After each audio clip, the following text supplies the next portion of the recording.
Okay, you guys start. You guys start it when you're ready. All right. So you want? Ooh, that was loud. I can hear it. All right, Nick. So you want baseball or strongman? Yeah, so I kind of wanted to go over, well, first, what created the curiosity of you going from baseball to strongman, and then how you even found Scott's gym. I saw it on TV, and I loved that shit. Like I loved watching it. It was entertaining, and I mean, I grew up watching, Conan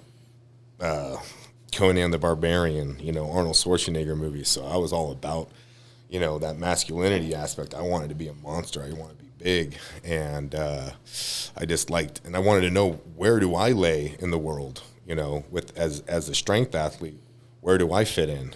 Because I had no background. Right. I didn't do powerlifting. I had some Olympic lifting experience, but it was for performance, sport performance. For baseball, not for Olympics or the actual Olympic training. So Yeah. I mean, it's not like I went real deep into that. So was strongman like your first choice to get into like the strength world, or was it always on the back burner? Like, hey, I want to do this after baseball, or was it like the first thing No, that you found? it was the first thing, absolutely first thing that just came my way.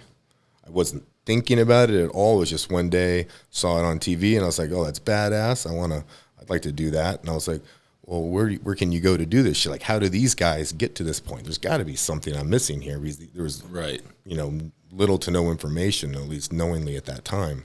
I didn't know anything about Strongman Corp or anything like that. At the time, it was called, what was it called? North American Strongman, right? Yeah. NAS? Yeah, that's right, NAS. Yeah. NAS. Yeah, so I looked it up, and then Scott Bringle, his fucking gym popped right up and said he did it, and I was looking up, reading over his bio that he had wrote for himself, and So you saw the actual website, and that's what got you in. yeah, I went to his website. Was he carrying like the chain and Yes. pulling it backwards? Yeah. And I was like, ooh. I was like, but how big is this motherfucker? He doesn't look that big. Right. But no, I mean, I knew he was, everything looked legit, and I went to Right. meet him. I was like, this guy's fucking badass. He had the right attitude. We clicked instantly. Yeah, he was born in the wrong era for sure. Oh, fuck. We both were. Me and him are, we're one and the same in a lot of ways. But, yeah, so he got me into it. And, because of his passion for it and because of his, passion for training and sports performance, that basically guided me and got my feet wet and everything. So I owe him a lot for that.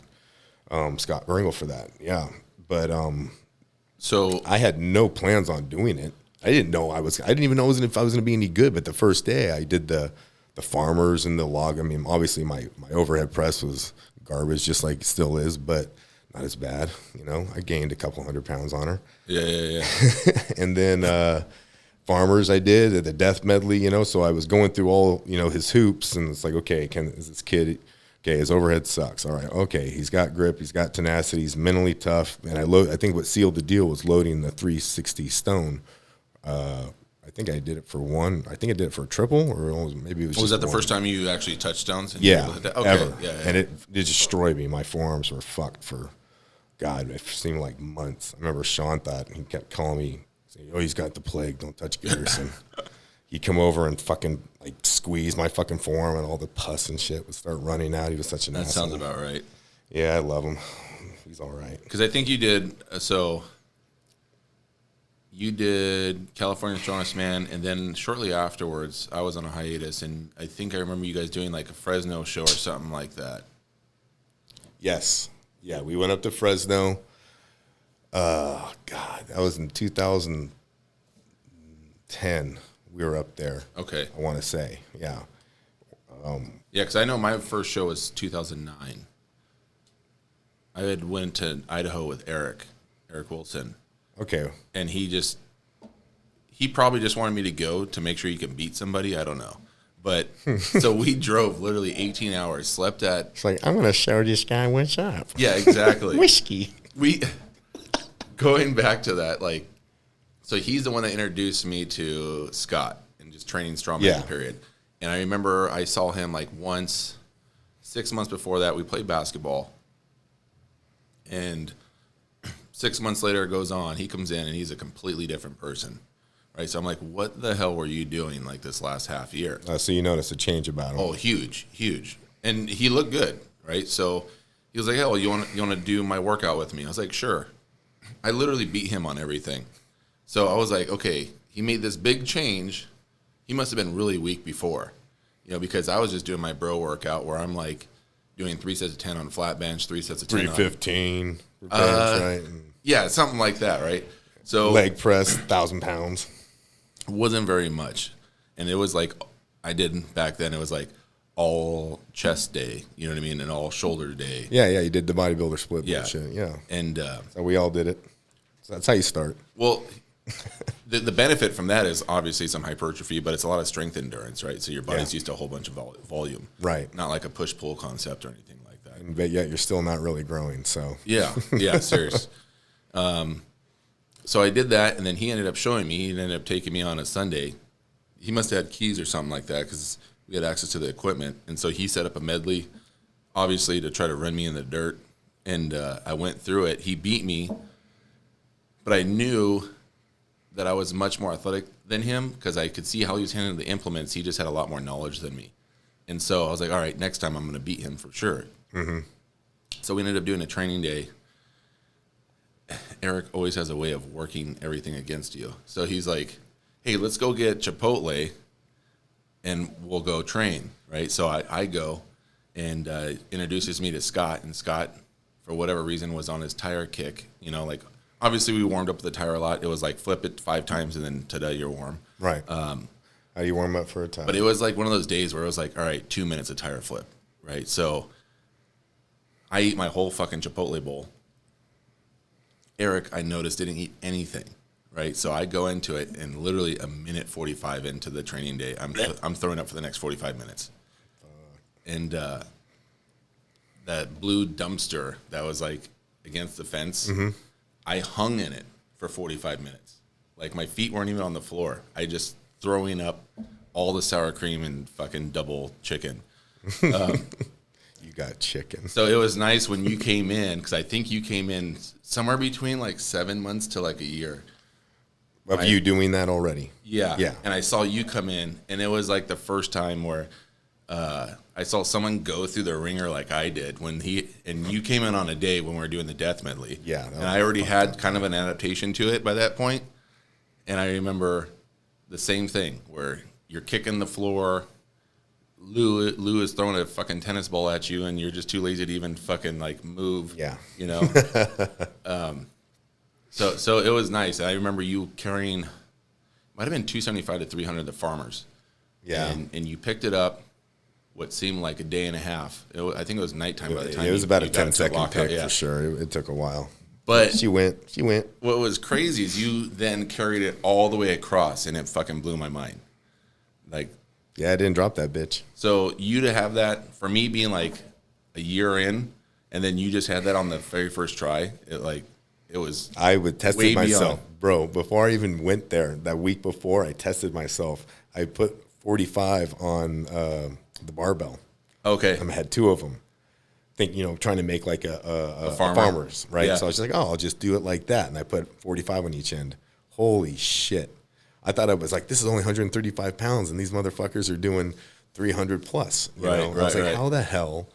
I'm going to suck. I suck. I mean, I took them, and it kicked my ass. I just remember that was so hard, and I just went into the farmers thinking, there's no way I'm going to be able to do this shit.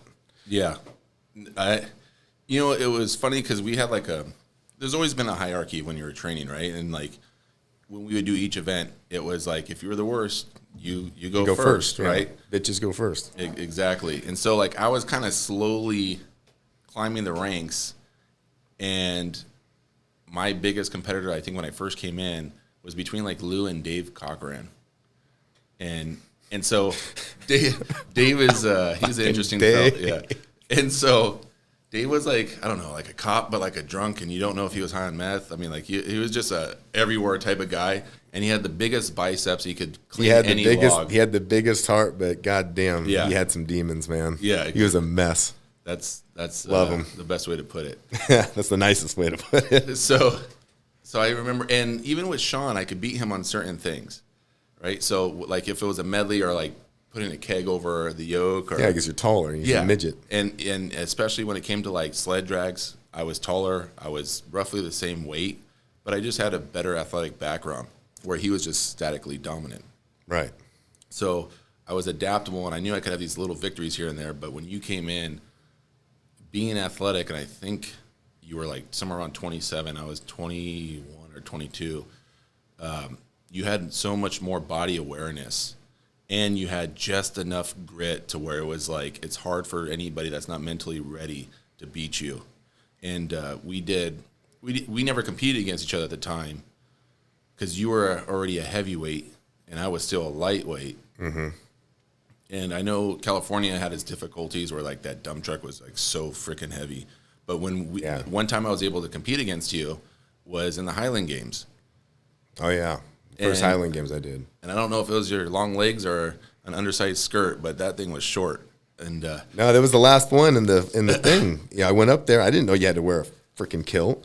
And I get there and everyone's wearing kilts, and I'm in my basketball shorts, right, and my Nikes, and I roll up and I'm like, oh, they need a kilt to compete. And it's like, oh shit, I don't have one. Like, okay, you can have a rental. Oh, bad news, we only have one more, and it's a girl's and medium. He's literally sitting on the lawn chair with his legs wide open. Oh yeah, my cheeks were flying. I'd go to a throw, and all the girls, woo, crowd, all the guys, oh yeah. There was a couple bratwursts at the festival already. No, but one thing that stuck out to me in particular, because I was thirsty. I knew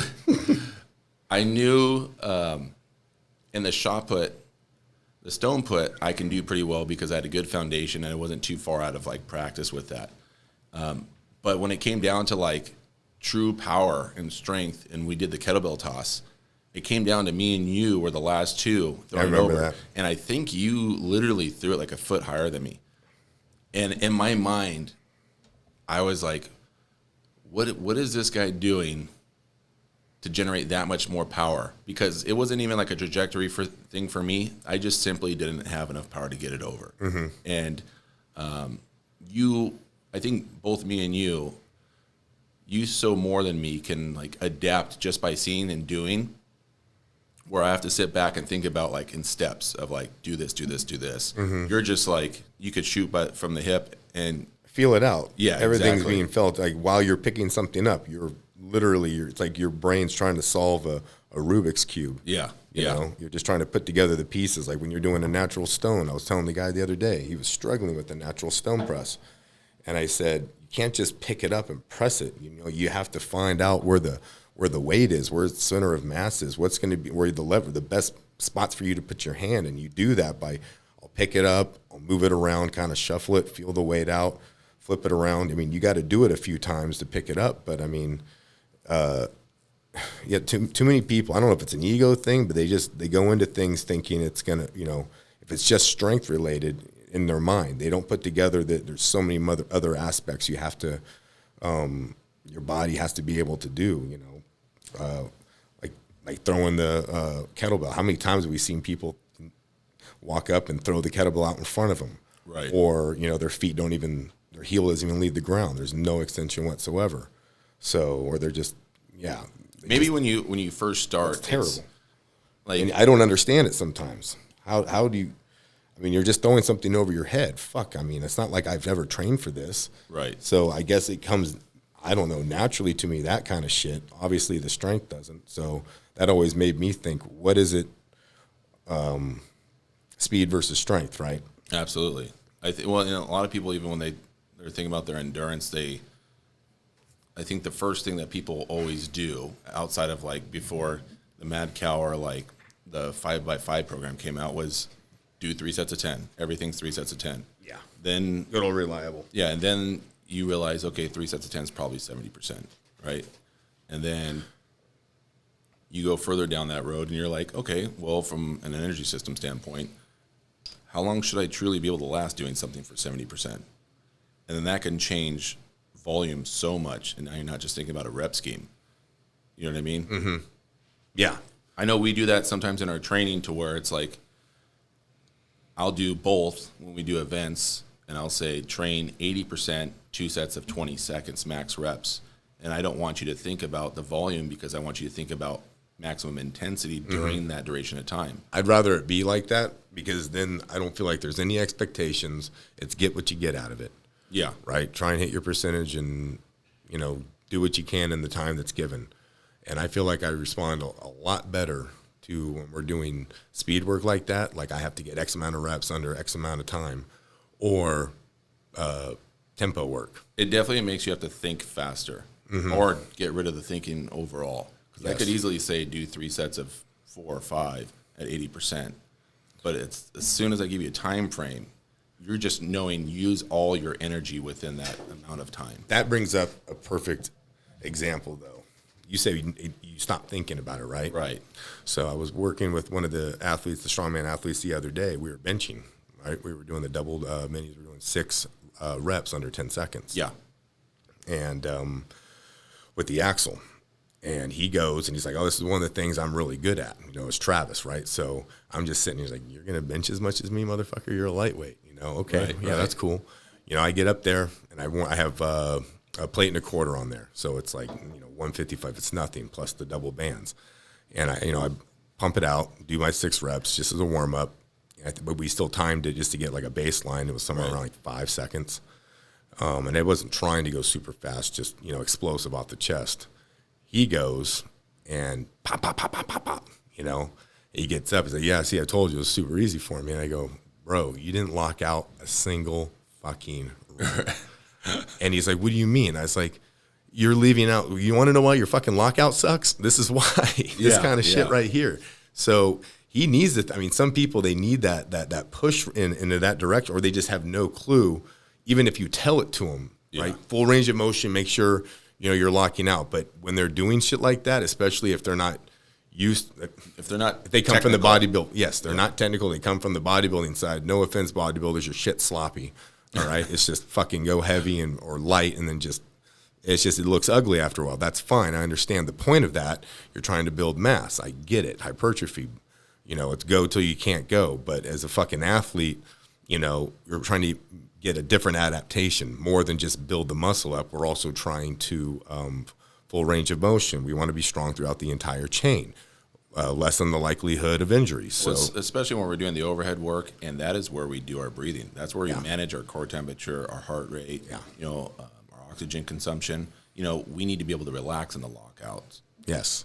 And so him, yeah, exactly. So him, it's just an example of those athletes who, I mean, if you're gonna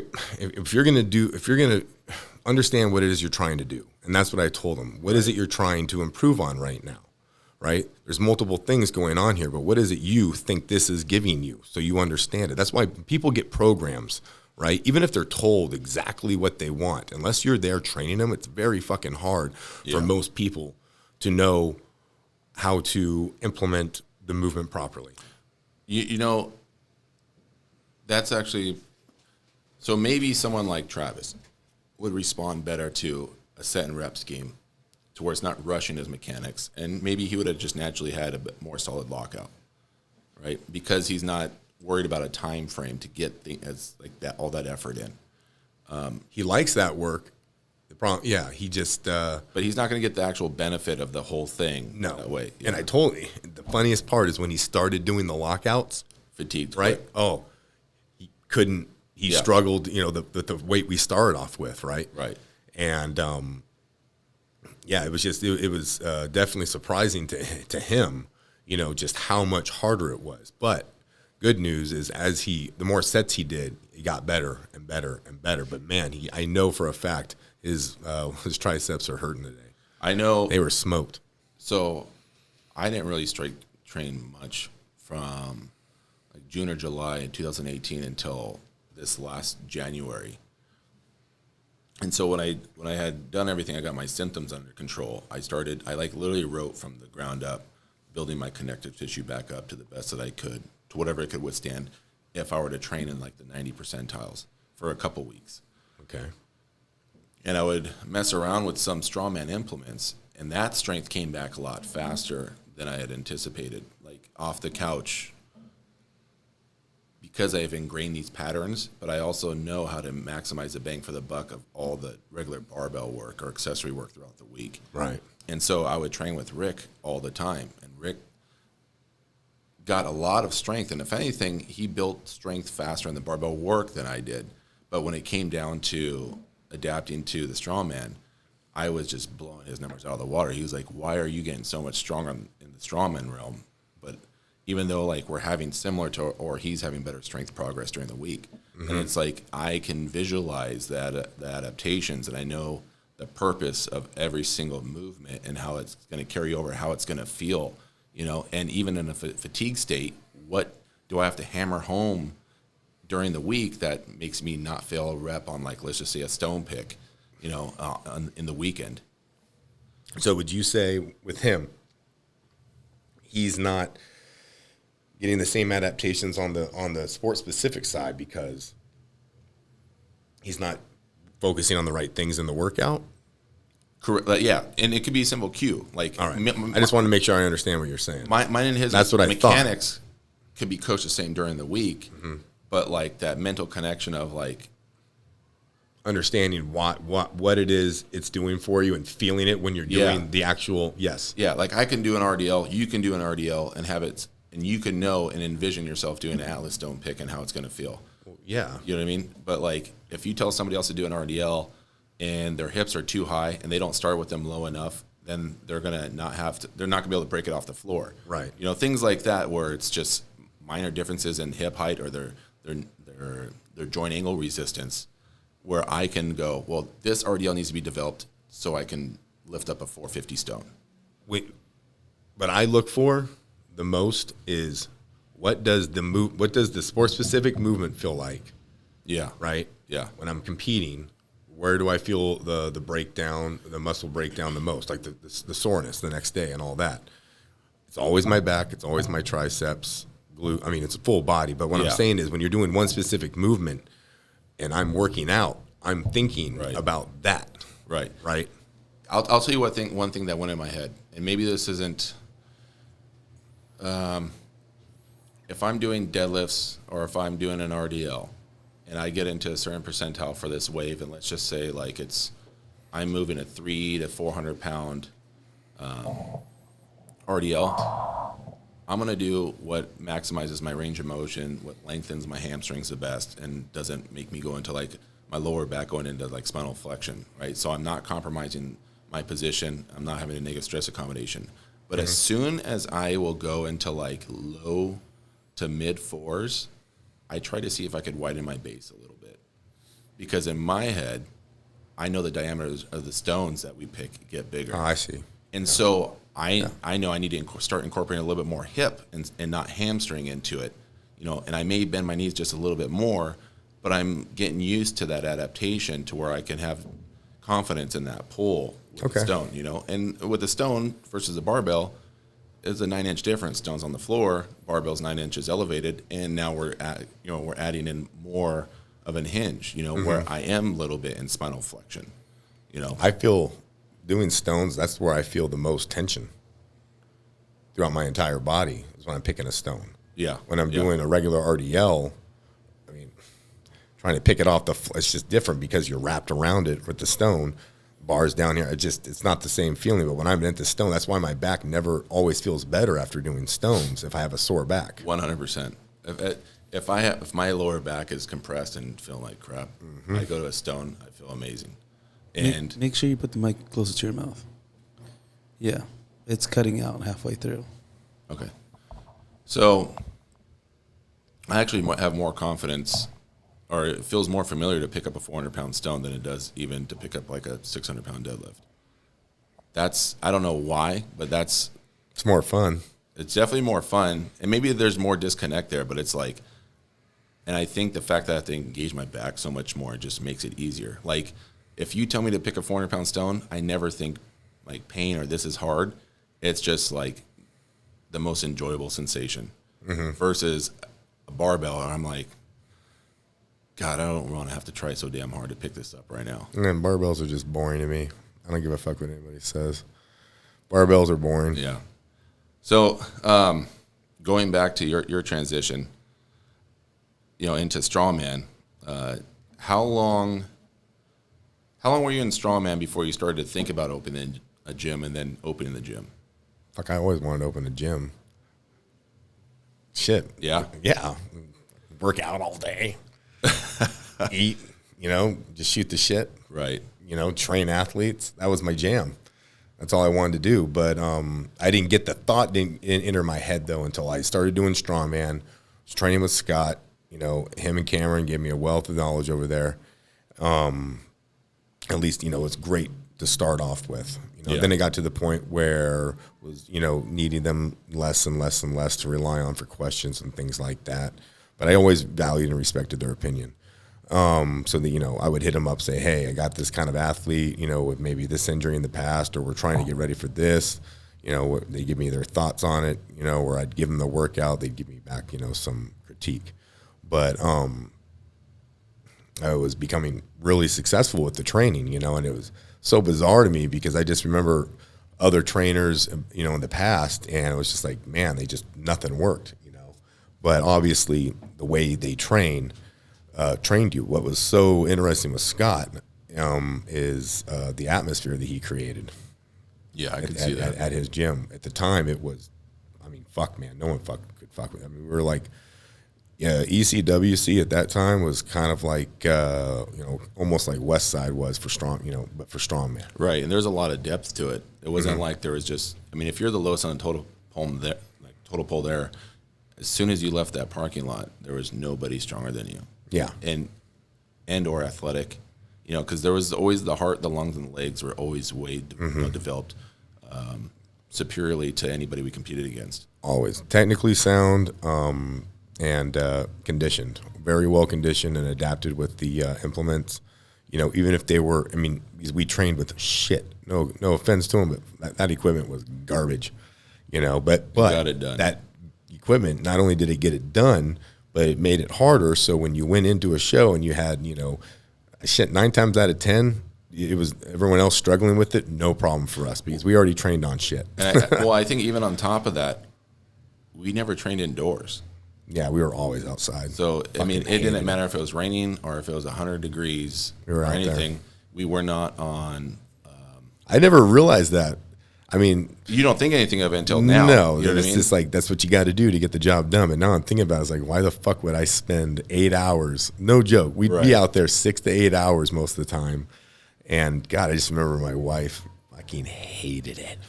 Yeah, we were gone. I was gone all day. So who works out fucking 8 hours a day? At first, it would be like a 10 to 2, and then it was like 10 to 3, 10 to 4. Then it was like 10, and then I'm going straight to like my nighttime job, and I'm just going right to work. And I would literally do this, dude.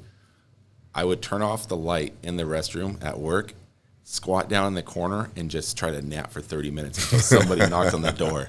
Because we're just out in the sun all day, whether it's like pulling trucks with the e-brake on and a tire attached with weight in it, or, it was. I just remember coming home, had to eat, because I felt like I was going to die. Yeah. And going to bed. And I remember waking up the next day so sore. Never felt that kind of soreness. Yeah. It was full body.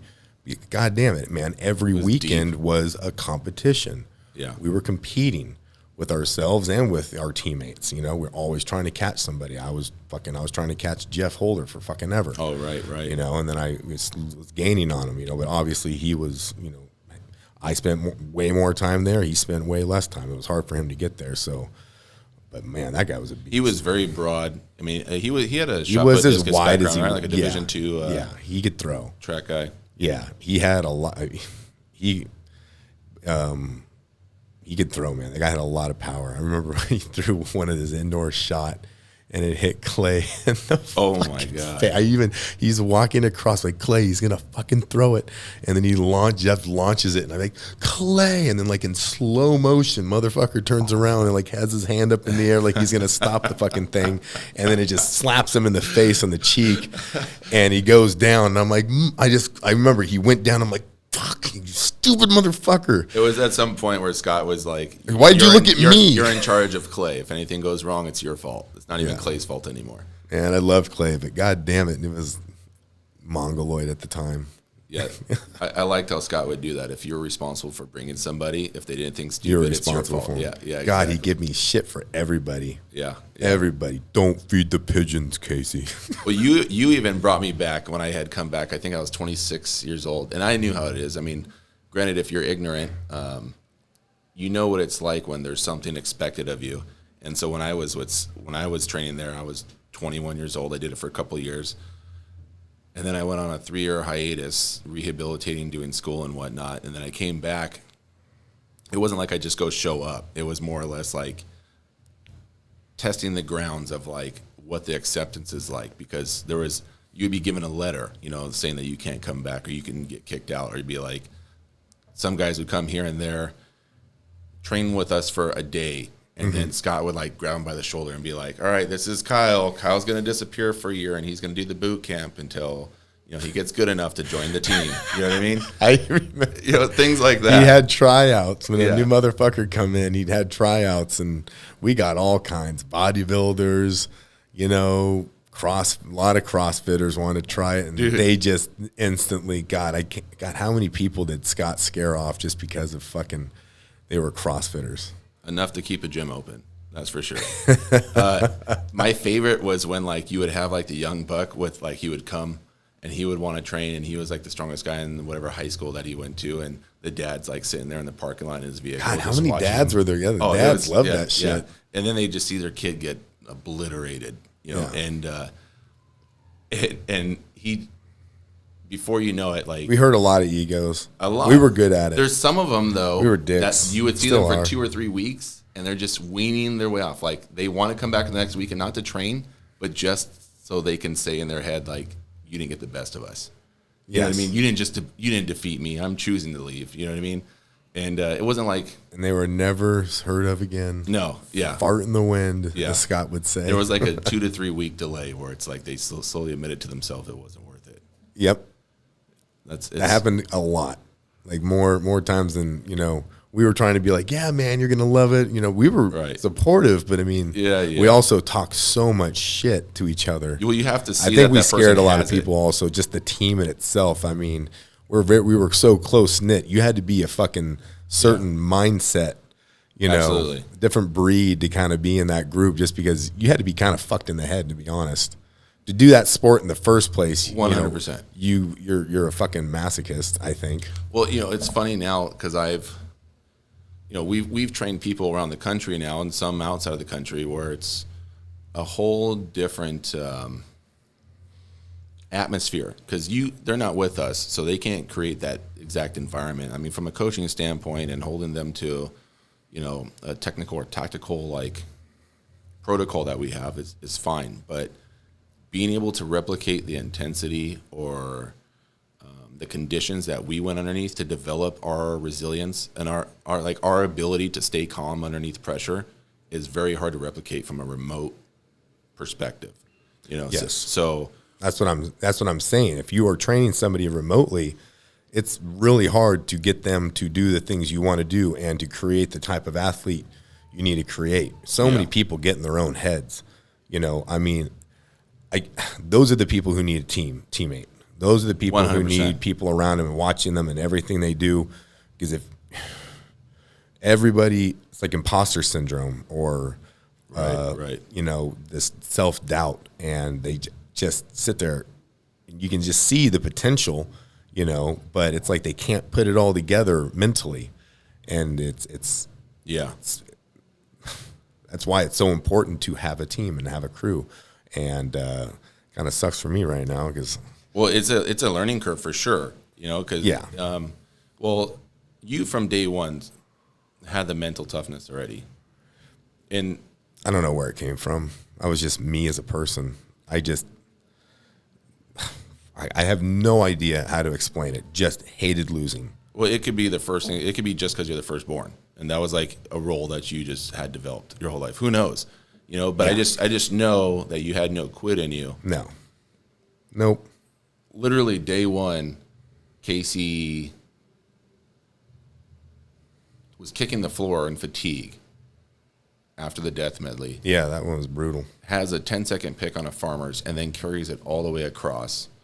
And, damn near goes through like the press medley, and And the stone. it wasn't the strength that like got me by surprise. It was the tenacity or like the grit, where it was like I noticed that you were much more comfortable being uncomfortable right from like the get-go. Well, fuck, man, that's being alive. That's life. That for me was like I needed someone like me needs something like that to keep them going almost. It's like you need to have something. Need to struggle. Call me a warrior's mindset, whatever you want. That's what I like to think of it as, because I need sports. I need something to compete in. I have to do it. I have to get it out of me.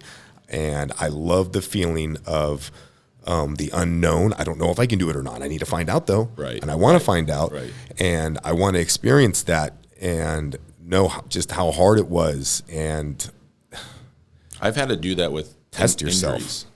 What's that? I've had to do that with injuries. And figuring out I have to have the ability to like figure out how to recover from them, whether it's myself or like the athletes. Mm-hmm. I get a lot of satisfaction about steering around those and still getting good quality work and having the right adaptations come out of it at the end. Yeah, you're not too bad at it. That's true. And then stepping away from competing these last couple of years, I've had to figure out how to get my fulfillment out of coaching. And we have always done sports and sports teams, but when it came down to strongman, it was just like me and you training here. Slowly it went with like Salter, and Mike went on and had a lot of success right away. Brought Mike in. He had the size, he had the right, I was like, okay, he had decent foot speed, so I was like, yeah, this guy can, And his life was way different. So he also brought some curiosity, like a different personality than we had at all the last decade. No, I know. It was like yin and yang, and then you throw Mike in there. What would Mike's just like, and let's get fucking tuned up. Yeah, exactly. He had no stop. Nope. It was good for the dynamic, and the overall, after that happened, crew got bigger and bigger. Yeah. Got more athletes on board, started doing programs. That was the first year for Strongest Lager when we met him, right? Yeah. Yeah, we invited him out for Strongest Lager, and he did well. He did really well. For a sport, for that kind of a show, which is not usually his bread and butter. Right. He's a static, log press, deadlift kind of guy. You know what's crazy, though? Okay, so talking about Mike a little bit. Mike can build static strength pretty quick. Very. Hates conditioning, right? Who doesn't? More so, he's like Sean DeMarinis hates conditioning. Is it that bad? I think so, but that's bad. But he loves competing. Like Mike is the kind of guy he does yes. He will compete having torn something like 5 days earlier and known about the show 6 days earlier. I love the shit talking he does. Yeah. I tell you what, what made him even talk to me, because he thought I hated him, which I just personally don't like go out of my way to like meet new people. Mm-hmm. My dad was at a show, and he tells Salter, "Hey, you're gonna come. You're gonna come in second or something like that, right?" And he goes, "What? What do you mean?" He goes, "Well, my son's gonna beat you today." And my dad doesn't say anything. Were you right next to him when he said that? No. So, David, what's funny is what would make your dad say that? That's him. My dad is like competitive, but he will not like say anything. Well, he won't say anything in front of me to make it seem like I'm doing something good. Got it. You know what I'm saying? So it would be, for instance, I hit 2 home runs in a game. My dad will say, "You guys still lost." You know what I mean? I throw freaking 5 innings, like a no-hitter or, no runs earned, and we lose by like 1 when they pull me out. You guys still lost. Yeah. It's not like, hey, you lost. If you would have hit 2 more home runs, you would have won. If you would have hit 4 home runs, Nick. Yeah, exactly. So do better. Yeah, but it's funny because I'll hear like these little remarks behind the scenes, are like, I never see or hear my dad say anything unless like I watch a recording of an event, or I hear from somebody else that he just told them I was going to like beat them, So at least I know those exist out there. Thanks. I wanted to go back a little bit into kind of what the guys are doing now with strongman to get their pro card versus like when you got your pro card and some of those guys that you beat for your pro card that are still competing, you know. So because I had touched base with Bromley a little bit when you had gotten your pro card. I wasn't training with you guys at the time. I was working at the neuro office, and I remember listening to the podcast that you had done right after you got your pro card. Oh, yeah. I don't remember who interviewed you, but I listened to it on my lunch break. He was the, you know, one of the presidents, I think, of North America Strongman. Okay. Mike, his name was, I believe, Johnson. Gotcha. But yeah, so you heard that. I listened to that. I was so excited. I know me and you were out of touch for a little bit during that time, but I just remember being outside the medical office in my car listening to it, and I'd always thought to myself, like, what would have happened if I didn't step out away from strongman for those couple of years? Where would I be at if I was like training with Casey and Sean, you know, and how well would I have progressed? Oh yeah.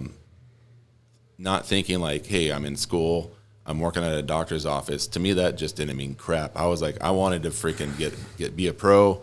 I wanted to be strong, this and that. Those were still priorities. I mean, thus I found my way back to this realm. But I think I remember you pulling 660 for like 5 reps or something like that on the deadlift and doing pretty well with it. All right, Ode's show, his pro-am.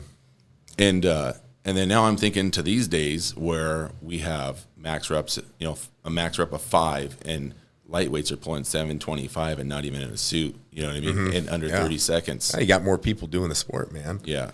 And this is, what, 8 years? Because I think you got your pro card in 2013. Yeah. So 8 years later, you know, you're talking about lightweights pulling significantly higher weight for reps than what would be in a show. I think it's because there's more athletes doing it. You're going to get better genetics involved in the sport. And there's more knowledge now that's been shared around. You know, people can get information a lot easier. We can train people remotely, you know, and more people are getting on board. So you're going to see, you know, those kind of numbers in a sport that's pretty, you know, it's a niche sport, man. It's very, it's a small group, really. Yeah. Still, I think way more people do it or are aware of it, but it's still a small group. And I mean, it's grown tremendously in terms of how many people are competing now. There's way more athletes than when we were. I mean, we had a lot at the time, but it has grown way more since then. It makes me think because, yeah, there is a lot more information that's out there now. When we had started, it was still taboo to like share with anybody else because everybody's a competitor. Yeah. You know, so I think we were limited on what we can expose to the world because we were like that first generation of like strongmen, let's just say within East Coast, West Coast, that was trying to utilize like Instagram or a social media platform to gain notoriety and or like share information versus like no other strongman competitors just had general friendships. We had acquaintances, but we were more like I don't know. As soon as the show starts, I'm not talking to anybody. We're just there to you know, fuck shit up. Exactly. We're there to wreck it. Yeah, that was the idea. Yeah. Yep. We went in there with that mentality every single time. Was there? Let's just say the performance enhancing realm, though. Do you feel like back then? Oh man, it's. I mean, there's a lot more people doing it, so there's a lot more people doing more of it. It's more. I think it's definitely gotten more extreme, perhaps. I mean, I didn't start even taking testosterone until 2016.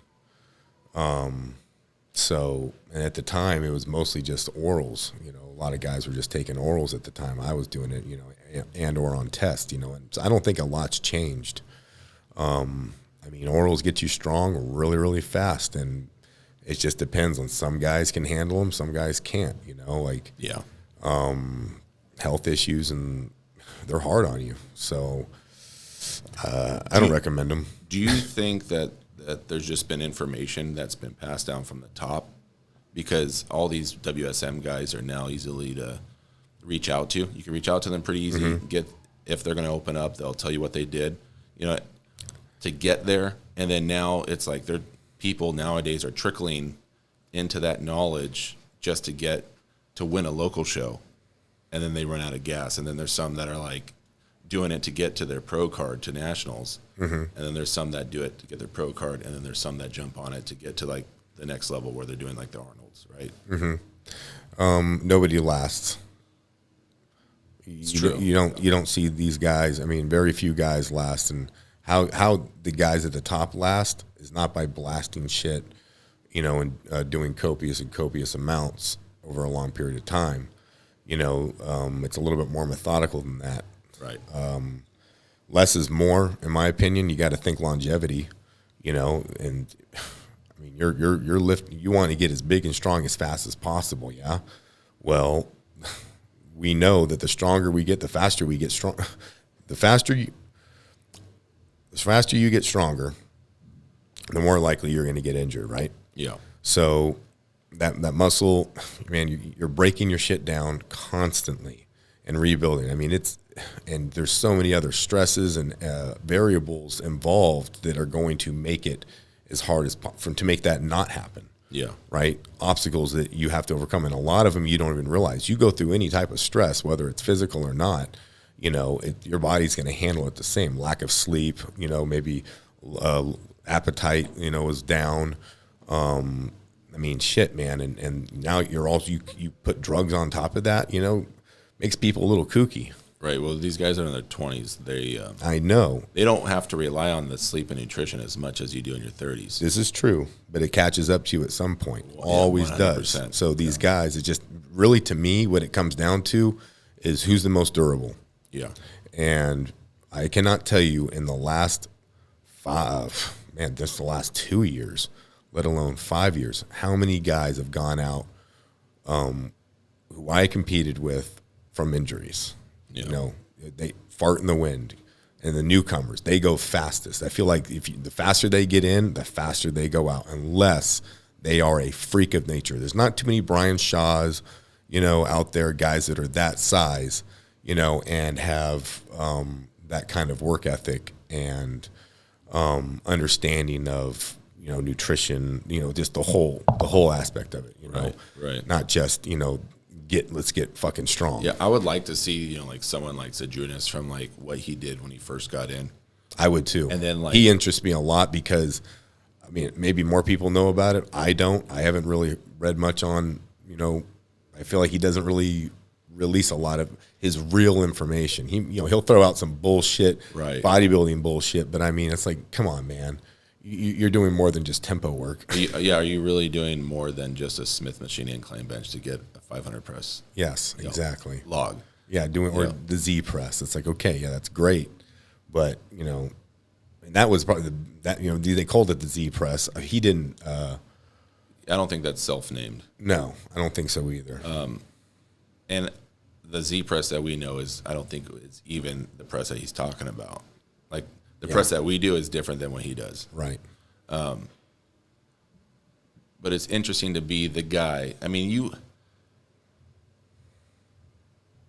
even when he hit those records and he was having all that strength, I mean, he had a double quad tendon tear, like repair, right? So it's like, and then he hit that years later. That's what makes him so unique to me is he's sustained all these injuries like most people, but,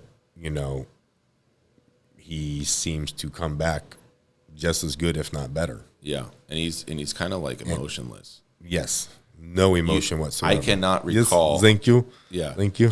Yeah, exactly. I come back stronger. I still compete. Yes. That's the extent of it. Thank you. You just never see like these big O setbacks. Like you have the last 3 winners of WSM, right? You have like Martins. You have was it Matus Kozlowski? Yeah. Tom. Stoltman hasn't really had too much of a hiccup, but you see these guys that compete and they're at the top, and then they just have a devastating injury, and then they can be out for a year. I mean, Martins was unfortunate to get hit by a car, I think, or something like that, but he's also had a pec tear where he's had it reattached. And Tom, I feel like, is still a child, so he won't get hurt yet. Like but he's also the largest child in the world. But I mean, I'm just saying, the guy reminds me of a boy.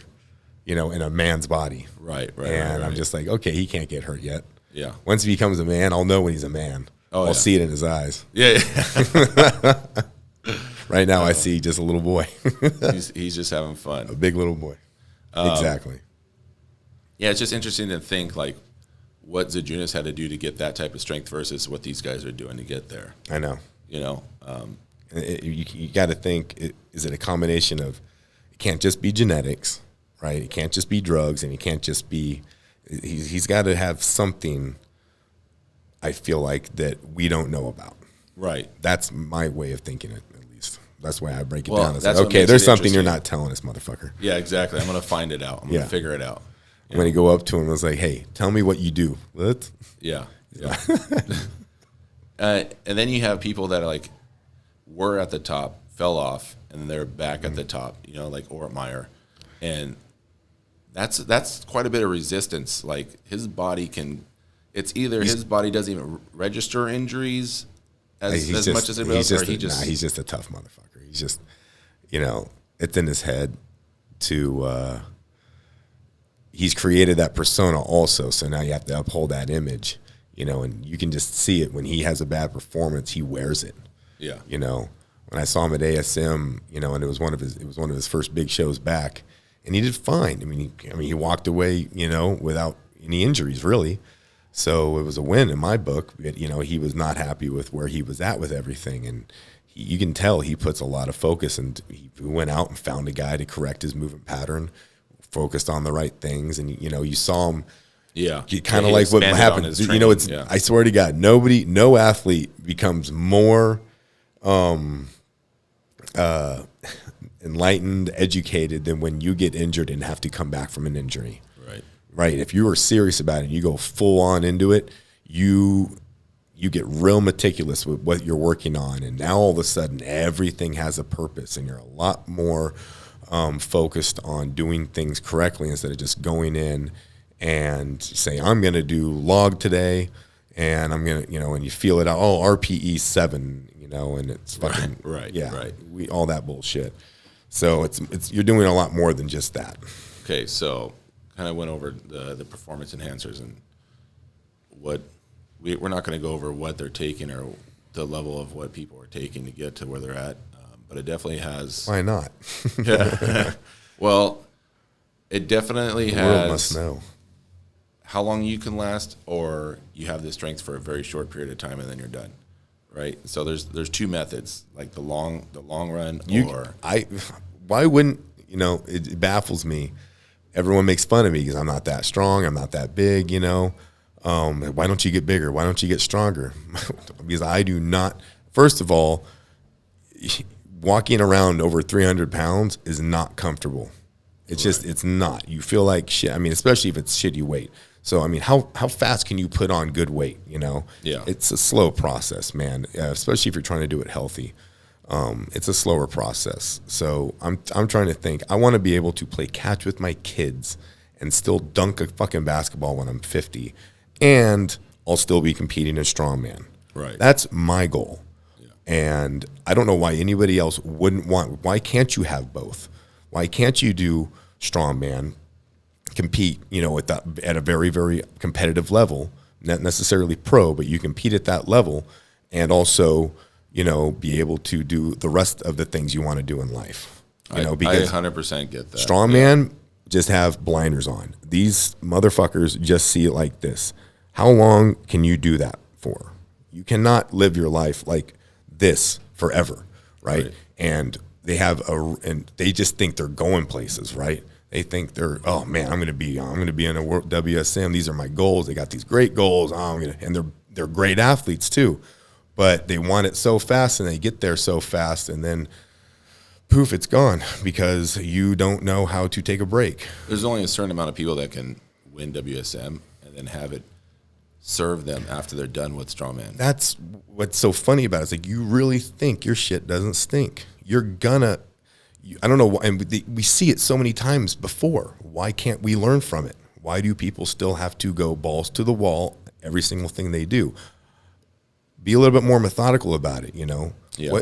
What is it? What are you going to do once you're hurt? what are you going to do now? Now you can't do anything you want to do. Yeah. You know, or at least as much. So it's a lot harder. Yeah. Well, in life is I don't want to do it that way. If you don't have a plan for after strongman, if you're doing strongman to make money, you're in the wrong sport, bro. If you're doing strongman, you better be better in yourself in some other aspect of life as well. Yes. That like you're That's putting the damn whole near point. equal. Yeah. Too much of anything isn't Effort good. into. Yes. And it's going to make you go, I mean, if you're taking drugs, you know, obviously performance enhancers, those type of drugs, or anything else on top of that, you know, you're just asking, you know, for a disaster. Let me ask you this.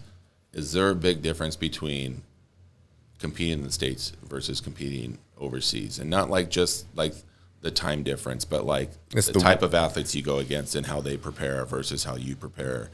What do you mean? Well, like how the athletes from over in Europe, or just all athletes in general? Like the ones from the U.S. too? I would say, yeah. So let's just say like American strongman versus like international strongman.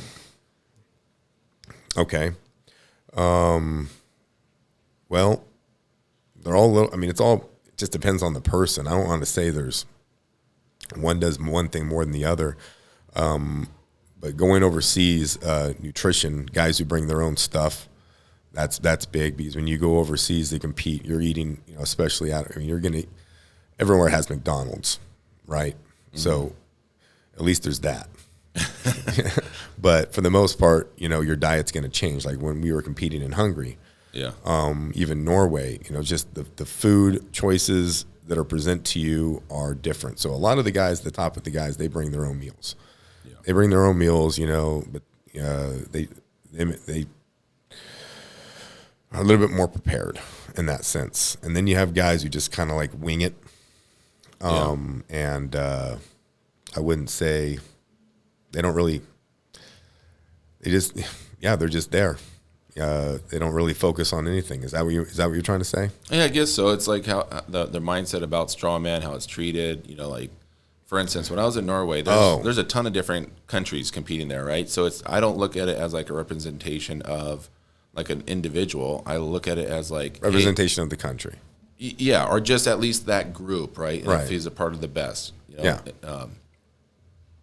Maybe I didn't understand the nature of your question. Well, like put it to you this way. There is, what's his name? Like Nikolai Savord or something like that. That big Hungarian kid? No, that was Eric. That kid was ridiculous. There was he was from,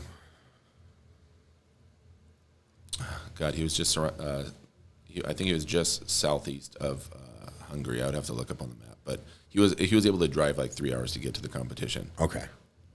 Big guy. Lucas. And we're doing shot put outside of the castle. We're using like one of the old cannons, the cannonballs. I'm winning the shot put, and on the very last one, he just threw the house. Like it was close. It was close. I'm winning, and then all of a sudden he beats me by like a foot and 4 inches. I was like, what did he do different? I think he was just warming up and messing with everybody, you know. And so I asked him after the show.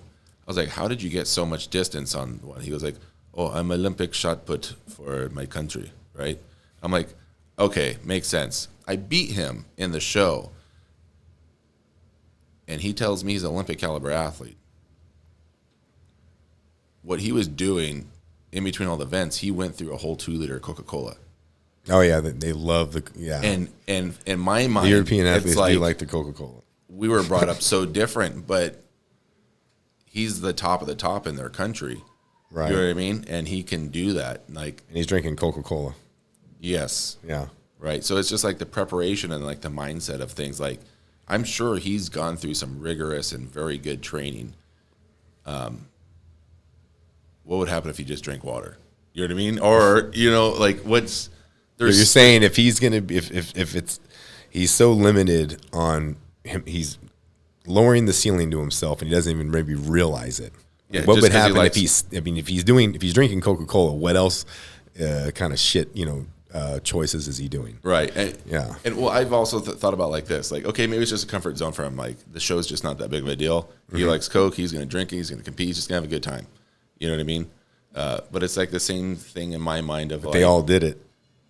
oh, yeah, it could, All right. the Europeans, most of them. And maybe it's gotten a little better now, I think. Yeah. You don't see it as much like at the top, you know, they all are. Well, what about when Adam Daraj would come by and his buddies, you know, they would do a strongman, and he's like, ask us if we had any Coca-Cola.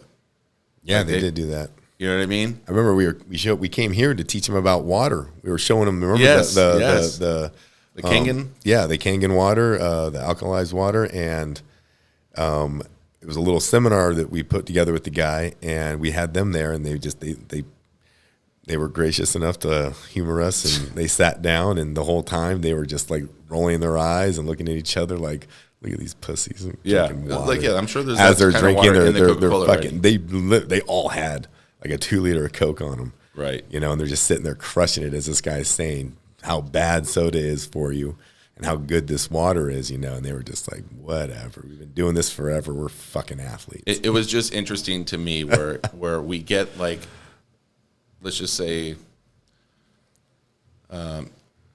Eastern periodization of strength training. We're like, that is like everything. Like, we can get something from the Bulgarians, the Soviets, and whatnot, and that is like the holy grail, right? And where all other programs are based off of.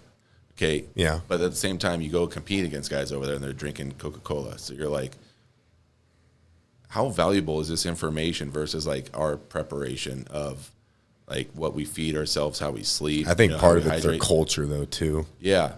You know, I mean, their coaches probably tell them when they're competing, no drinking Coca-Cola, maybe. Yeah. But, you know, I don't know. But no, all those guys, at least in strongman, they're not saying that. Yeah. They're definitely just like, nope. Well, shit. You mean we ate over there the food? God, it was just sodium. It was very high salt. Yeah, that's true. God, I just remember feeling my fingers were so fat all the time. Yeah. I was always so hydrated. But I mean, yeah, that soup place we went to, that thing, man, It was good stuff. it tasted yeah, delicious. Yeah, it was good. The schnitzel with no ketchup, just mayonnaise, that was delicious. And no cold water, but it is what it is. Yeah, love you, Europe. Yeah, I just thought it was interesting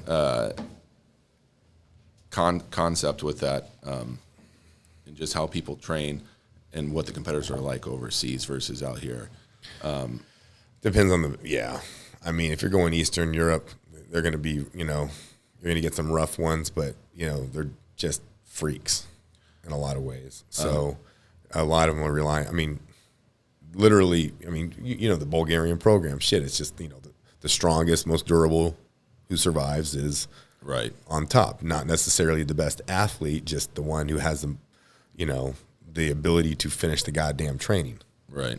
And they just beat the shit out of you. They're like the they're tailback of the tough. NFL. I would say those guys are just mentally tough as nails, and I think that's more their culture over there.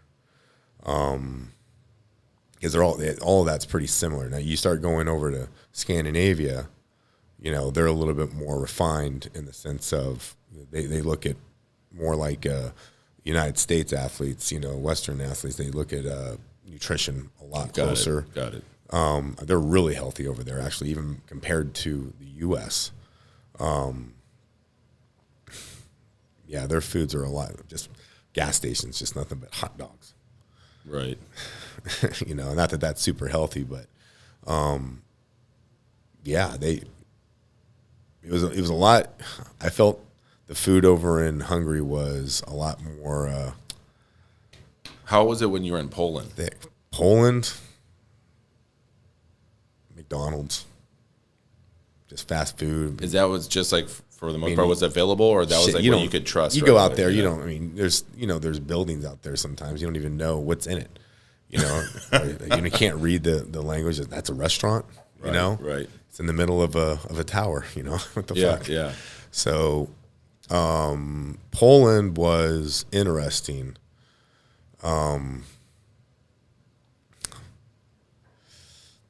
Yeah, I'd rather eat here. Yeah. Yeah, no steaks, things like that.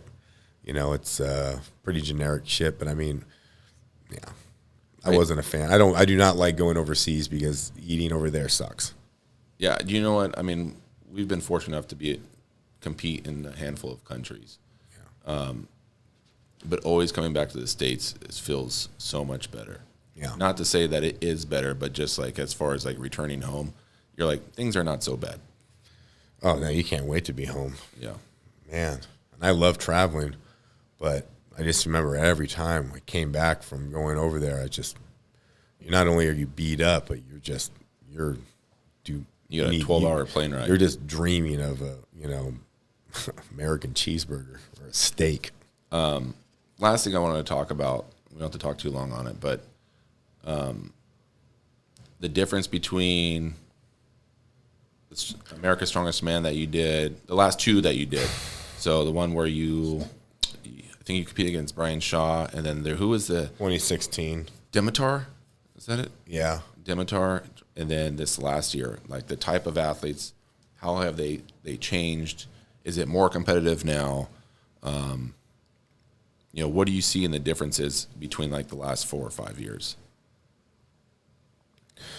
In terms of the talent? Yeah. Because you did go against Dimitar had the record at the Circus Dumbbell, and you have Brian Shaw, who was multi-time world's strongest man in that show, and I believe you took second in that show. I beat Dimitar on that one.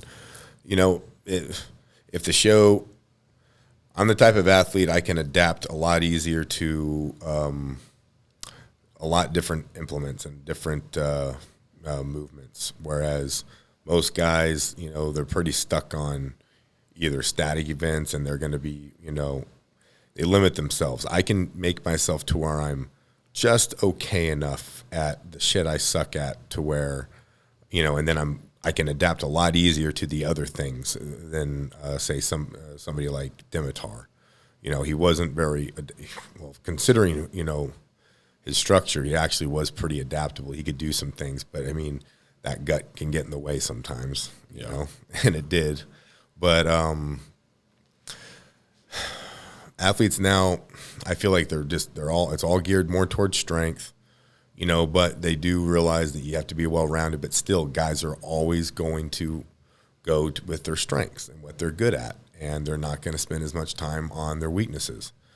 I feel like that's, and unless they find a coach who knows what he's doing, but and can explain, can bring out and actually get the correct adaptations they require. But I think, I'm sorry to say this, but man, the training IQ out there in strongman, it's not very good. It just isn't. They have blinders on. They do not see the big picture.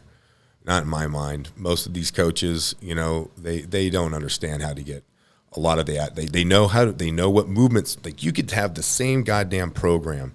You could be training somebody, and they'll be training somebody. You're going to know how you want them to do things, and these guys think they do too. But here's the thing: most of these other coaches don't train other athletes. They train nothing but strength athletes. Right. Well, strongman is more than just a static. It's more than just an up and down command. Right? You're doing movement events. You're doing things that require a lot more variables and a lot more athleticism, awareness, things like that. So how to get the adaptation to create, to get somebody better at the yoke, right? Or to get them better at a throwing event or any event. But you're going to know exactly. If it's outside of the log and deadlift, I feel like these guys get lost. Right. All right. And they don't know how to coach other athletes. And that is a huge hole in your game as a coach. If you specialize just in strength athletics, that's fine. You can make a living on that, I guess. A very good, if you're one of the best in the world. But there's a lot of people who do that. There's a lot of people who train athletes, but sport athletes, but you have to know so much more. You have to know how to get not just to get their squat better, but how is that squat going to carry over to a sprint or to changing direction on the field, having a faster foot speed. Right. Things like that. And that's where their knowledge and education you start to see the gap. You know, that's an interesting topic there, because They're not athletes. That's what it comes down to. I've had They don't know what to look for. strength and conditioning coaches ask me how to develop strength, and I've had, you know, like strongman coaches ask me for like how to make specific adaptations to like energy systems, you know, and I've asked, and sometimes I'll ask them just straight up, who have you read, you know, like, or who do you follow, who do you look for, you know.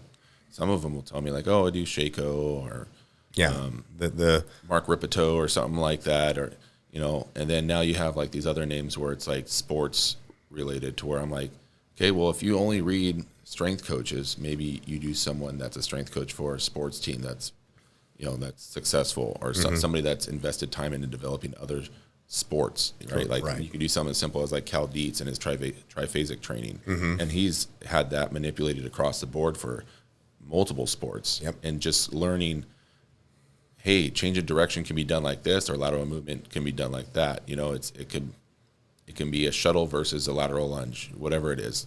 But I've always gravitated towards field athletics over just reading. Like, well, obviously I've read like a lot of West Side and stuff like that. I remember, the devil's always in the details when it comes. You can sit there and give these people, you can sit there and read this shit all day long and memorize and know exactly what movement will get what adaptation. But if you do not understand the anatomy, how it works, biomechanics, and what it is you're trying to get the athlete to do when they're performing that movement to get that adaptation, that is where the key to success lies. And ask most strongman coaches or just strongman athletes to run a fucking sprint. You're going to laugh your ass off. It is the worst thing, in the tightest hamstrings post-chain you'll ever see.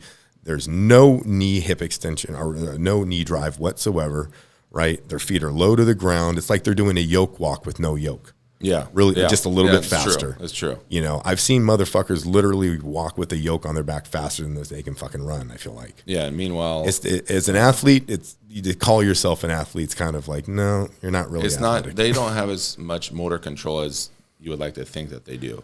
What they can do is which is why you see maximal muscle, like recruitment. You know what I mean? Like they do that very well because they train heavy all the time. That's the adaptation that they do to themselves. But they become stiff. The joints become stiff, and you don't move fluidly anymore. That's why the best athletes who come into the sport are usually well, they'll be high level athletes, baseball, college, baseball, football, or pro level. You know, the rate of force development is very high. Shit, man. I mean, you have an athlete who played any ball sport, I feel like, you know, they're going to have a one-up in terms of transitioning into the sport and the implements. So even like me, no strength whatsoever background, powerlifting, all that, no background whatsoever. Come in just to do strongman, and you saw that day I had, and it was but it was within 2 to 3 unexpected. Years you're a pro. Yeah, and then 2 to 3 later go pro. But I mean, fuck, man, I didn't even have a 300 bench at the time. Yeah. You know, I didn't even have a 400 squat. I had not even a 500-pound deadlift.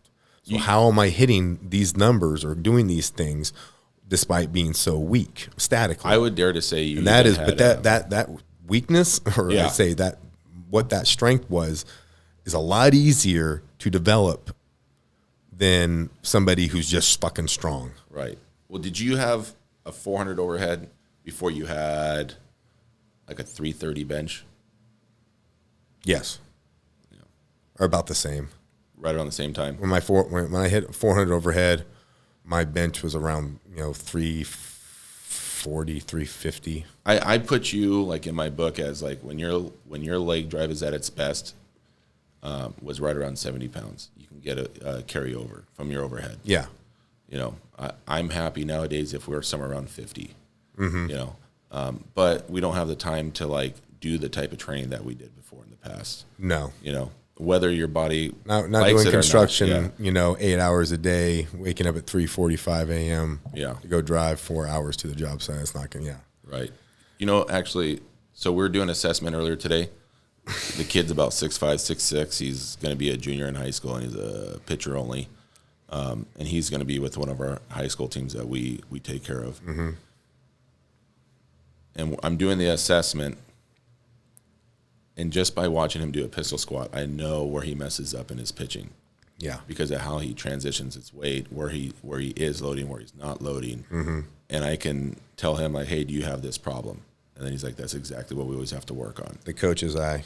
Yeah, and The eye. And we know how it happens from a strength perspective to like a sport-specific correlation, and what I can do in here to fix it versus me just drilling the same drill and having him accumulate more stress on his arm, throwing in a faulty pattern. Mm-hmm. You know what I mean? And so we can take out that whole thing, preserve the youth in his arm, and just correct the lower body, right? Yeah. Because we know everything that has to do with the positive correlation to like increasing velo is leg strength, rotational speed, and then upper body, especially the back, from a strength or injury resistance standpoint, The base is off. Everything's going to be off. Yeah. And so I'm just having that conversation with the parents, and there's always some level of the parents knows best, and they played the sport themselves to whatever level they did, and they run off of that same knowledge and that same Yeah, your shit's outdated, Dad. Yeah, it's always the best intentions, Yeah. and to be honest, of course, that's not the Yeah. the issue though. The Yeah. issue is, motherfucker, the game's changed, it's evolved, and what you did for strength and conditioning is a lot different than what it is now. Yeah, and it's a pain in the ass dealing with that shit. and Can't stand it. we had 7 athletes come to us that they were in pro or they were indie ball players, and 4 out of the 7 within like the first year and a half ended up getting brought up and going pro and or getting signed back to pro. They either went pro, got their pro contract, or they got affiliated contract signed, Yeah. or they re-signed with their indie team and killed it. Yeah, Made the all-star team. and we were talking about like I think Greg was like the 15th or 16th round. Yeah, he was a little later. But within 2 years, from 2014 to 2016, he was actually the first person in his draft class that got brought up to the pro level Yeah. and actually pitched in the pros. What was the difference? Because he also had knee surgery in that time. You can say the same thing about Bowers. Oh yeah, Jake too. Jake Yeah. Bowers, when he came to us, he was a minor leaguer.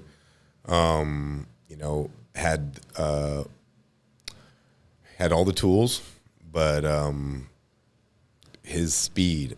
I remember that was the biggest thing that he increased was his speed. Yeah. And he went from being a corner infield to a corner outfield, and they even did a breakdown. I remember I was watching one game. Yeah, and the they sports did science. the sports Yeah. science, and they did Yeah. a breakdown on him running, catching this ball and the top speed that he hit and how much ground he covered to get to that. And where was that before? Yeah, It wasn't there before. He Not was before he was came to from us. a first baseman to being on sports science for covering the most field in the Ground. in the outfield. Yeah. Now he's a left fielder. Didn't they put, like they said, he covered as much ground as some other guy who had like. It was like X% higher or faster than the average athlete in the MLB. It was Right. So and that was one of his biggest concerns in the offseason was addressing his speed. And obviously, how many times did we go out? Well, to he the said, track? like, I don't want to get too big. I don't want to get slow. Yeah. And we're like, oh, don't worry. Yeah, and then he hits a home run and proceeds to go in the dugout and do like some bicep curls and messages me like I said his form was off. You didn't flip the bat high enough. Yeah, exactly. Yeah. Well, then what? Now we got Tyler. Tyler's having Greg's success. brothers just Yeah. tearing it up right now. Yeah. So, yeah, it's so funny, and and that's what's so funny about it is our expertise. Mine's baseball, and yours is football. Yeah. But now you're literally becoming the guy with the baseball players, Well, especially with the pitchers. So interesting. it's not even having to train them in baseball. It's just literally knowing anatomy and how muscles work and what works for this. So, I mean, obviously there's so many resources that we use to study from and experiments because we have anywhere between like 3 to 7 teams throughout a year. We just get to put our eyes on so many different body types. Well, your understanding of the of biomechanics, like you have guys from different arm angles. You have your over the top guys, your 3/4 guys, right? we had a guy go from over the top to submarine sidearm, right? Right. Jared, yeah. And the thing with sidearm guys is, arm issues, elbow issues usually, because they have to lead with the elbow a lot. Jared, he just keeps getting better. It's funny as he gets older. Jared had recently made a post because he does skill-specific work with some of the kids that we work with. Right. And so when I was with Jared went from like a 93 to a 99. On his fastball. Over the top. Then when he with movement. Oh, yeah. And then when he went to, God, what's the place in Seattle or in Washington? The Driveline.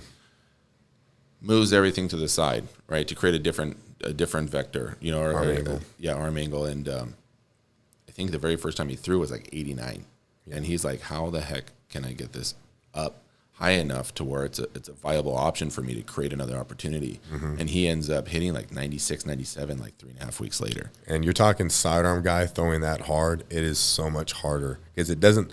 You're usually looking as a hitter. You're looking up at that shoulder for that ball to pop out of, right. And all of a sudden now it's popping out of his hip. And a fastball's on the same, so you can't see. And it's not. Yes, yeah. It's not. It's moving away from you or into you. It moves a lot differently than a guy who throws over the top. It's going to have a lot more run on it. He can manipulate it a lot more. But the biggest thing is staying injury free. Yeah, that is what. And at his age, because he's a little long in the tooth for most guys. He's 30 now. Yes, he's 30 now. But he's still pumping, man. Yeah, and there's a difference. So there's two athletes that he had referred over to us that we've been strength training now. And I think they're out right now in tournaments. They were in two different cities in Florida this last week. So one is Brad and one's Trent. There's also youngest Jared. There's 12, 14, and 16 years old. Okay. One's with Huntington Beach, and then one is junior high still, not even in high school yet. They came to me, the two older brothers. Brad was out all last year with a shoulder injury. Has a lot of issues with movement patterns that I have to be a stickler for. Just a little bit longer learning curve, but when he gets it, like, it unleashes so much potential. So he's recently been clocked in at 85, which is 4 miles per hour up. How old is he? 16. At 85? Yeah. So he's going to be going into his junior year. He has 2 more years with him. Oh, he's going into his junior year. Shit. Yeah, so they're young. And then you have Trent. Trent was throwing 81. He just threw a consistent 84. And I want to say he threw a no-hitter, 5 innings. Recently? Yeah, just this last week. Oh, shit. But it's throwing 84, not in high school. So. Oh, he's your 8th grader. Yes. Yeah. And so now we're creeping up on the meter here. And that's stupid. I think he's a top 30 recruit in the country. I don't know really that specifically. I don't even remember seeing 80 miles an hour until I was like a sophomore. Oh, neither did the rest of those kids. No shit. But you're talking about the time that I had with them versus where they're gone now. They have like their hotel room workouts that I'm giving them that they can maintain. And Brad's at a tournament right now, so he's just updating me with the videos while they're training. Okay. We haven't even got into any intramuscular or power conversion yet, just because of how busy the travel ball is. So we laid the foundation with some anatomical work. We went the gen prep, hypertrophy work, and then it's a good program. We just started the intermuscular. Two of the brothers left for the last 2 months of like heavy tournaments. Where they're just out of state. And then Brad was with me for a little bit longer, and Brad's the oldest, and his high school baseball, his team gets a lot of looks, so it's not as imperative for him to be traveling and getting in front of so many people just yet, especially with him coming back from an injury. Yeah. He's been injury resistant. He's been feeling stronger and stronger, and he just sent me his pull deadlift. He just hit a 335 for a smooth triple, which – I mean, these guys were pulling maybe low 200s when they first started, but it's teaching them how to move right and then teaching their brain how to recruit the muscles and then converting to speed. So I'm really excited to see what we could creep up to once we get into that aspect, Yes. But it just goes to show, you're talking about 3 or 4 miles per hour in 2 months. Anybody has that kind of benefit in the off season, and you get back into regular season. This is you know what, and that's my question. You're sitting here talking, how can I put 3 miles an hour on this person in X amount of time, right? And you do it, or whatever, all the things that we've done with the athletes. So you're sitting here helping guys not only get faster. Fullerton Track and Field, by the way. Yeah. Right? Champions. Yeah, they won the tournaments, yeah. Who works with them? Marcus. No, who works with them? Oh, that would be us. That would be us, yeah. You missed that one? No, but that one, I was most proud of that one. Yeah. But how many goddamn strongman coaches or just strength coaches in general are also doing this kind of shit? I mean, who's trying to get, pitchers to increase their velo? Who's trying to get athletes to run faster? With you're not just talking, just high school track and field. You're talking, the best collegiate athletes. Right. So having that. Well, Cal State Fullerton's was 12th in the country prior to the pandemic. Just don't tell me how to make a person get better at something when you only know one aspect of it. You only know one thing. Yeah. Right? Yeah. You know that a squat is going to help you with getting stronger, but how can you make it a carryover to farmers, carryover to your yoke, everything? You know? I've thought about this, just leading up to the pandemic and some into it before everything was shut down. We had the number 1 softball team in the country. Mm-hmm. Brooke, the pole vaulting. Oh, that's right. She won the indoor championship. Forgot about her. We had McKenna. Didn't forget about her. We had McKenna take top 5, in shot put. That's right, put. With UNLV. Yep. Then we had her brother we got him Scully over there at Sac State. Yeah, and then Tyler gets a good deal with after arbitration just because of what he was able to show in that short season. Yeah. And he was able to hit a consistent 96, 97. We have Jared hitting 99 velo. Mm-hmm. We have multiple guys from the baseball team. I think it was the highest number of athletes go to Division I that year. Lacrosse. Yep. And we had Sammy with wrestling, CIF. Yep. In her very first match of that year, I think her junior year, she beat the previous year's CIF champion. We do it across the board. Multiple sports. And it's that's having that kind of knowledge. I was trying to say that is the difference maker, and that is why it's hard for me when I see other coaches. It's yes, you understand how to get strong. That's not the fucking hard part. Getting strong is easy. If I wanted to just get stronger, right? Yeah, I would, but I also know the risks that involve with getting stronger and just focusing on certain things. Right. Would it make me better at strongman? Yeah, but for fucking how long? How long am I going to last? Yeah. Right? There's one thing I've learned, all right, I've already gone past over a decade in this sport, right? 7 at the pro level or more than that, 7 or 8 years. Yeah. So how many guys when I was competing are still lifting with me right now or still competing? Most of them, there's a few. Yeah, very few. Very few, at the pro level, there's only one. I think it's Martins. Yeah. And he's even had his ups and downs over the last couple of years. Yeah.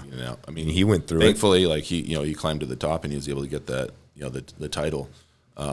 He's unique. He's really unique, but his strength was, Well, it seemed like he had a lot of mobility. He had almost like a gymnastic type of background. Mm-hmm. And he was around just enough to absorb what was really important, and he wasn't always in the environment of competing every day. No. Not to say that he didn't train his ass off. I'm sure he did. But for the longest time, me and you were not able to dictate the intensity at which we trained. It was always up here. And if you're not, then you shouldn't be here. Yeah. Yeah. I remember talking to him and, just giving him some advice on training, and he took it. Yeah. Everything I gave him, he took it and he ran with it. Right. So, good for him on doing that. But, he got there pretty quick. 1 minute I'm whooping his ass, or now I'm watching him do amateur shows, just a little wee guy. And the next thing I know, he's right there next to me. And now then all of a sudden, next thing I know, I turn around again, the motherfucker's winning World's Strongest Man. I'm like, Jesus. Yeah. All right. And I remember the day he got his qualifier for his first WSM. Right? Remember he was in Iceland, I think it was. Or he Norway, walked a mountain or something like that. Walked up a big-ass hill, muddy-ass hill. He comes back, just a mess. And I'm like, what were you thinking? You have to compete tomorrow. Yeah. And he killed it. Yeah, he wins the show. To be young again. Right. Yeah. And he probably feels like an old man. Motherfucker's not even 30 yet. Yeah, true. So. God. Wait, he's 26? Yeah, well, I think even Eddie Hall is younger than us. Oh, yeah, of course he is. It's just crazy. Everyone's younger than us. Too long. Yeah, we're the old farts that no one fucking listens to. Yeah. Obviously, because they keep getting hurt. We're like the old school NBA where the short shorts were still in. You know what I mean? Like that's where the prime time was. I wear my shorts super high, yeah. Except for the cutoff jeans like Goldtree. Yeah, the only reason I'm shirtless is because my work shirt, I didn't bring a net spare, and I think that's going to be a common trait for the podcast now. Yeah, I'm gonna have to keep the shirt off. Him being shirtless. Yeah, I just wish I came in on a day where I had a little pump. I'm a little flat. I killed myself yesterday, and I haven't eaten since 2011. It was hard to wake up my body today. I just got dead. a whole bunch of shoulder mobility stuff worked in, and that was it. The only thing keeping me going is it's Friday, and I have It's Thursday today, my guy. I'm looking forward to Friday and a joint. and you left your car running, by the way. Oh, did you turn it off? I've been here. Sabio turned it off. Nice. Yeah. That's the second time that's happened today. I did it at work too. Some guy, I don't know who it, somebody, cool. I remembered it and I was walking over. I completely forgot I left that truck running. Nice. Shit. Uh-oh. All right. All right. Give everybody yours. Casey, give everybody your social media so they could follow you. Casey, the Unwanted. And, all right. And Nyck. Nyck, House of Power. All right. Follow everybody in House of Power. This podcast will be up Friday. If you guys have any questions for the next podcast, please leave it in the comments below. We'll have clip-its on Instagram. This will be available on Apple Podcast, Spotify, Google Podcasts, and that's it. Anything else you guys want to say? No, it's we're going to try to make this a consistent thing here, and hopefully you guys reach out and send us your questions. If you get your feelings hurt on something maybe I say, if you feel like something's directed at you or anything of that nature, just remember they're words. I didn't really hurt you. I love you. And Casey has the worst karma. So if there's anything truly bad, it'll bite him in the butt really fast. I do. I do have bad karma, and I also tell the truth. I'm just 100%. I'm an honest guy. All right, people. So don't get your freaking feelings hurt. Love ya. Right. Bye. Let us know what you think. All right. Peace.